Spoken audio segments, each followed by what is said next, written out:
This is my MacBook Pro 16-inch. So I did a review about this computer a couple of months ago. Like many tech YouTubers, I used it for like a week or two and then I made a review. The problem with this approach is that you don't really get to see all the pros and cons in like 2 weeks. You need to spend a bit more time with it to actually know if it's good or not. And so today's video is going to be about that. I used this MacBook Pro 16-inch for 4 months, and in today's video I wanted to let you guys know what I think about it. Some of the pros, some of the cons, things I didn't notice before my initial review. Hope you enjoy.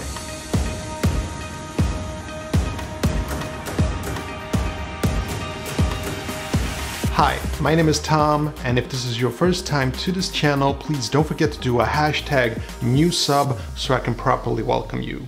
Oh, and it will really help me out, you know, being a new YouTuber and all, if you can hit that like button. Much appreciated. Okay, let's do this thing. So basically, I want to tell you a little bit about the pros and cons that I have discovered after my initial review. But my first impression overall is pretty unchanged. So if you really want to know what I think about every single part about this MacBook Pro, check out my initial review. Today's video is going to be about the pros and cons that I discovered after the initial review. Okay, so first thing is the cons.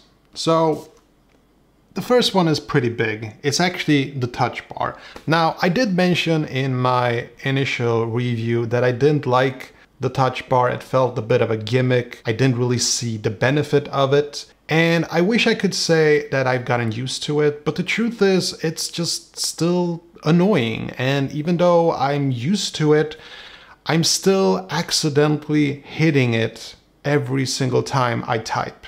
And it's really annoying. So the problem is whenever I hit the number keys on the top row, that's when I accidentally just, you know, the thing is, it's enough to just tap the touch bar in order to activate a function. See, that's the problem. With keys, you know, there is the pressure thing. It's not enough to just tap the key. You have to push it. And with the touch bar, there is no pushing, there is only tapping. And that's why I keep hitting the touch bar. Pro tip though, you can actually change the layout of the touch bar. You can even make it look like the old function keys on the old MacBook Pros. And that's what I have right now. And I know that you can download some touch bar layouts. If you have any tips and advice for me, which one you recommend, put it in the comment section below and I'll check it out. Now the second con is the storage. And this is sort of my fault, but not really. See, I got the 512GB SSD that's on the base model. And for most people, I would say that this is enough. But when you're editing 4K video projects, sometimes you edit more than one project at a time and the storage fills up pretty quickly. So for that reason, I would have preferred to get on the 1TB SSD, but it was just so furiously expensive. And I just didn't want to hand Apple more of my money. Now, sure, you could always attach an external SSD or something like that, but then it becomes less and less portable and it sort of defeats the purpose of owning a portable laptop. So I'm not a huge fan of portable SSDs, even though I'm planning on getting one very soon. But it just got me thinking that maybe it's actually a good thing when you're a minimalist like myself, because it has made me very conscious about what I have on my SSD. You know, I have to minimize and I have to keep my storage as open as possible when I edit. So I don't know, maybe it's a good thing. You know, when life gives you lemon, you make lemonade. Sorry. Okay, now it's time to talk about some of the pros about the MacBook Pro 16-inch. Now, the first thing I want to mention is actually the size and weight of this thing. When I first got it, I was actually kind of terrified because I was so used to using a MacBook Pro 13-inch that I thought that, man, I will never get used to this thing. But it's incredible how muscle memory works. After you've used this for a couple of weeks, I can promise you that most people will get used to it. I can even imagine traveling with this thing. That's how how much I feel comfortable with the size and weight of this machine at the moment. But it's even more than that. You see, you kind of like the size and weight of it. It's heavy, it's hefty, it's not flimsy, you know, because size matters. Well, it does, if you think about it. You know, when you have something that's this thick and chunky, it just feels more durable and powerful. And I kind of like that in my laptop. Okay, now I want to talk about the screen. So I did mention in my review that I really like the screen. It's super bright and I like the true color display and everything. But I gotta say, I love having that screen size, all that real estate. It's super wonderful to have when you're editing videos. And not even once have I felt the urge to connect it to my LG 4K 27-inch monitor. Not even once. I know that some of you guys really want me to do that so I can experience the overheating issues and the loud fan noises and stuff like that. And one day I will test it, but for now I gotta say I don't have any issues with my screen. It's big enough for my needs. Okay, now I want to talk about overheating a little bit. So I know that there's a lot of people who've been having overheating issues and very loud fan noises, stuff like that. I gotta say though, I haven't had any issues. I will mention that there was this one time when I was editing in Final Cut Pro and it did actually shut down and I had to reboot it. I don't know if it was because of overheating or anything else, but I just started Final Cut Pro again, kept on editing for hours and no issues.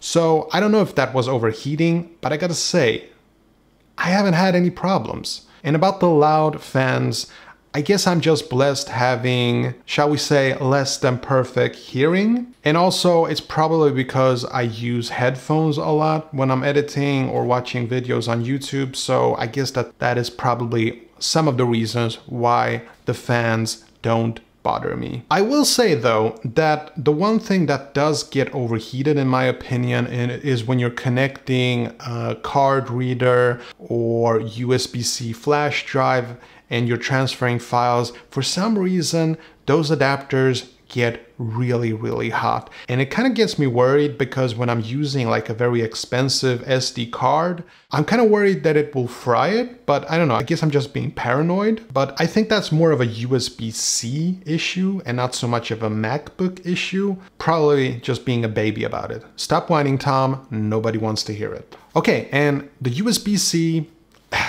I really like it. I thought that I would really miss my magnetic cable, but I actually don't. As a minimalist, I like to keep things simple, and having USB-C to everything except my iPhone is really fantastic. You know, you can charge your GoPro, you can charge your Nintendo Switch, you can transfer files directly from your GH5 camera. I really like USB-C more than I thought I would. Oh, and I want to talk about power. Some people have been complaining about the fact that when you are charging your MacBook Pro and doing something heavy like video editing, the battery gets drained because the power adapter apparently doesn't have enough juice to charge and keep it running. I gotta say, I don't have any issues with that whatsoever. Let me explain what I mean. I can hook up my computer being at 5% battery capacity, charging it, starting up Final Cut Pro and editing, and after an hour or two, it will reach 100%. No issues whatsoever. So people have been complaining about this. I really don't know what that depends on, but I can't say that I have a problem with it. Now I want to talk about my favorite pro about this machine, and it's the performance. Now I did mention in my initial review that I think I used the word monster to describe it, and when I said it at the time, I think it was mostly because I had just switched from a very old MacBook Pro from late 2013, and obviously the performance boost was gonna be massive. But using it every day for the last 4 months, I gotta say, the performance just keeps on impressing me. I'll give you an example. Editing a 4K project in Final Cut Pro that's like 10 minutes long, it takes about 5 minutes to export it in H.264.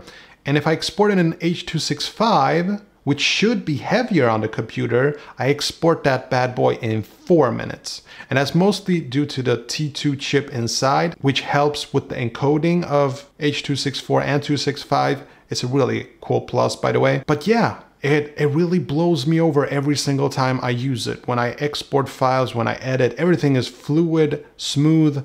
Like, I don't know what the new Apple silicone ARM chips are gonna do, but for my money's worth, yeah, I think it was worth it. Seriously, it's a very expensive computer, and this is where I'm sort of concluding this whole thing. It's a very expensive computer, I'll admit to it, but whenever I use it and I see that performance in the computer,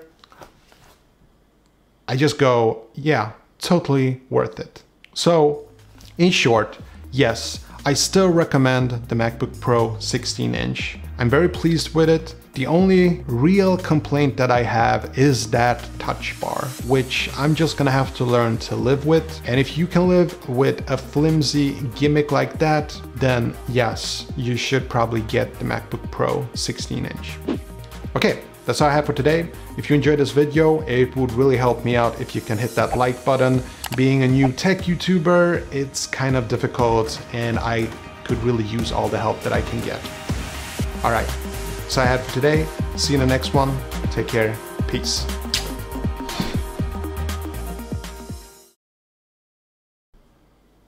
Oh, you're still here. Oh, that's right, because it's the behind the scenes vlog part of this video.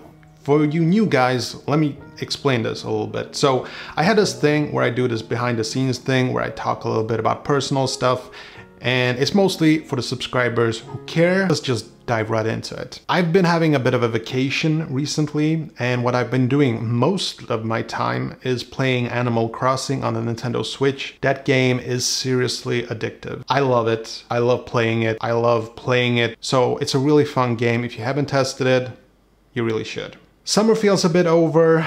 It's just part of life. Every year it's the same thing. Summer just feels so short, but I'm pretty pleased considering the situation in the world. We've been doing a lot of fun stuff, like hiking a lot in nature. Me and my wife and her family. We've been out taking long walks in the forest, on the beaches. We've been sightseeing, visiting places, very local stuff, and just really enjoying it. You see, the thing about me is I'm really into like nature. That's where I feel the best. I'm seriously one of those people that could consider moving into a cabin in the forest. That's me, which may sound surprising considering all the tech in my room, but that's the way it is. So my cat that's been sick, Kaisa, she's right now at the pet clinic. Is that the right term? Anyway, she's still sick and she's getting some kind of a radiation treatment. Needless to say, she is having some issues with her health. It's mostly due to the fact that she's a very old cat. We have 2 other cats. They're at home. They don't seem to miss their mama a lot, but cats are cats. Okay, so finally, I also wanted to mention a bit about the channel, the YouTube channel. I've been sort of, you have no idea how much time I spend thinking and contemplating different strategies and ideas for videos and different directions. It's just the way I work, and I've been thinking so much about where I want this channel to go. And the problem with making tech videos like this video, for instance, is that you get a lot of views when you initially release it. But since there's so much new tech videos coming out every single day, your videos sort of get forgotten. Like YouTube stops recommending the old tech videos and just recommends the latest tech videos. And this is why I sort of want to stay away from the tech videos. Again, as I mentioned before, I don't want to stop completely making tech videos. I sort of want to make videos with more longevity to it. It's very important to me. I don't want to waste time, energy, and passion on a video that only gets some views in the beginning of release and then none at all. So that's what I'm striving for. So we'll see how it goes. Anyway, that's all I have for today. Hope you enjoyed this video, and I'll see you in the next one. Take care.